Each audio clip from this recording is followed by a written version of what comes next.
ಭಗವದ್ಗೀತೆ ಅಧ್ಯಾಯ 5 ಕರ್ಮ ಸನ್ಯಾಸ ಯೋಗ ಕೃಷ್ಣ ಪ್ರಜ್ಞೆಯಲ್ಲಿ ಕಾರ್ಯ ಶ್ಲೋಕ 7 ಯೋಗಯುಕ್ತೋ ವಿಶುದ್ಧಾತ್ಮ ವಿಜಿತಾತ್ಮ ಜಿತೇಂದ್ರಿಯಃ ಸರ್ವಭೂತಾತ್ಮ ಭೂತಾತ್ಮ ಕುರ್ವನ್ನಪಿ ನ ಲಿಪ್ಯತೆ. ಅನುವಾದ: ಯಾರು ಭಕ್ತಿಯಿಂದ ಕರ್ಮವನ್ನು ಮಾಡುವವರು, ಶುದ್ಧ ಆತ್ಮನು ಮತ್ತು ಮನಸ್ಸನ್ನು ಇಂದ್ರಿಯಗಳನ್ನು ನಿಯಂತ್ರಿಸುವವನು, ಅವನು ಎಲ್ಲರಿಗೂ ಪ್ರಿಯನಾದವನು ಮತ್ತು ಅವನಿಗೆ ಎಲ್ಲರೂ ಪ್ರಿಯರಾದವರು. ಅವನ ಕರ್ಮವನ್ನು ಮಾಡುತ್ತಿದ್ದರೂ ಅವುಗಳಲ್ಲಿ ಸಿಲುಕಿಕೊಳ್ಳುವುದಿಲ್ಲ. ಇದರ ಭಾವಾರ್ಥ: ಕೃಷ್ಣ ಪ್ರಜ್ಞೆಯಿಂದ ಮುಕ್ತಿ ಮಾರ್ಗದಲ್ಲಿರುವವನು ಎಲ್ಲ ಜೀವಿಗಳಿಗೂ ಪ್ರಿಯನಾದವನು ಮತ್ತು ಎಲ್ಲ ಜೀವಿಗಳು ಅವನಿಗೆ ಪ್ರಿಯವಾಗಿರುತ್ತವೆ. ಇದಕ್ಕೆ ಅವನ ಕೃಷ್ಣ ಪ್ರಜ್ಞೆಯೇ ಕಾರಣ. ಮರದ ಎಲೆಗಳು ಮತ್ತು ಕೊಂಬೆಗಳು ಹೇಗೆ ಮರದಿಂದ ಬೇರೆಯಲ್ಲವೋ ಹಾಗೆಯೇ ಕೃಷ್ಣ ಪ್ರಜ್ಞೆಯಲ್ಲಿರುವವನಿಗೆ ಯಾವ ಜೀವಿಯೂ ಕೃಷ್ಣನಿಂದ ಬೇರೆಯಾಗಿ ಕಾಣುವುದಿಲ್ಲ. ಮರದ ಬೇರಿಗೆ ನೀರನ್ನೆರೆದರೆ ಎಲ್ಲ ಎಲೆಗಳು ಕೊಂಬೆಗಳಿಗೂ ಸಹ ನೀರು ದೊರೆಯುತ್ತದೆ. ಹಾಗೆ ಹೊಟ್ಟೆಗೆ ಆಹಾರವನ್ನು ನೀಡಿದರೆ ಶಕ್ತಿಯು ತನ್ನಂತಾನೇ ದೇಹಕ್ಕೆಲ್ಲ ಲಭ್ಯವಾಗುತ್ತದೆ ಎಂದು ಅವನಿಗೆ ಚೆನ್ನಾಗಿ ಗೊತ್ತಿರುತ್ತೆ. ಕೃಷ್ಣ ಪ್ರಜ್ಞೆಯಲ್ಲಿ ಕೆಲಸ ಮಾಡುವವನು ಎಲ್ಲರಿಗೂ ಸೇವಕನಾದ್ದರಿಂದ ಎಲ್ಲರಿಗೂ ಅವನಲ್ಲಿ ಬಹು ಪ್ರೀತಿ.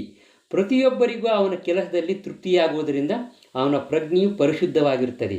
ಅವನ ಪ್ರಜ್ಞೆಯು ಪರಿಶುದ್ಧವಾದ್ದರಿಂದ ಅವನ ಮನಸ್ಸು ಸಂಪೂರ್ಣ ಹಿಡಿತದಲ್ಲಿರುತ್ತದೆ ಮತ್ತು ಅವನ ಮನಸ್ಸು ಹಿಡಿತದಲ್ಲಿರುವುದರಿಂದ ಅವನ ಇಂದ್ರಿಯಗಳು ಸಹ ಹಿಡಿತದಲ್ಲಿ ಇರುತ್ತವೆ.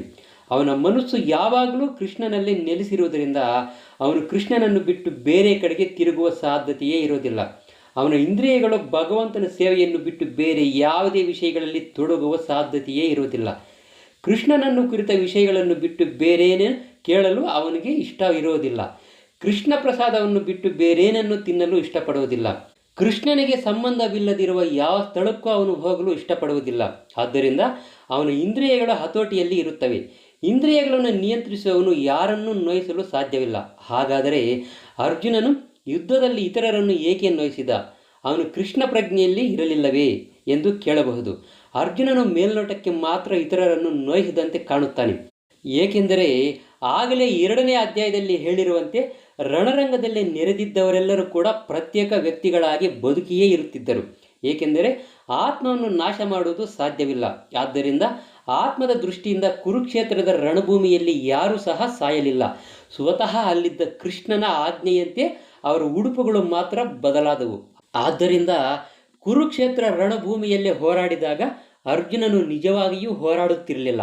ಆತನು ಸಂಪೂರ್ಣ ಕೃಷ್ಣ ಪ್ರಜ್ಞೆಯಲ್ಲಿ ಇರುತ್ತಾ ಕೃಷ್ಣ ಆಜ್ಞೆಯನ್ನು ನಿರ್ವಹಿಸಿರುವುದರಲ್ಲಿ ಮಾತ್ರ ಮಗ್ನನಾಗಿದ್ದ. ಇಂತಹ ಮನುಷ್ಯನು ಕರ್ಮದ ಪ್ರತಿಕ್ರಿಯೆಗಳಲ್ಲಿ ಸಿಕ್ಕಿಕೊಳ್ಳುವುದೇ ಇಲ್ಲ.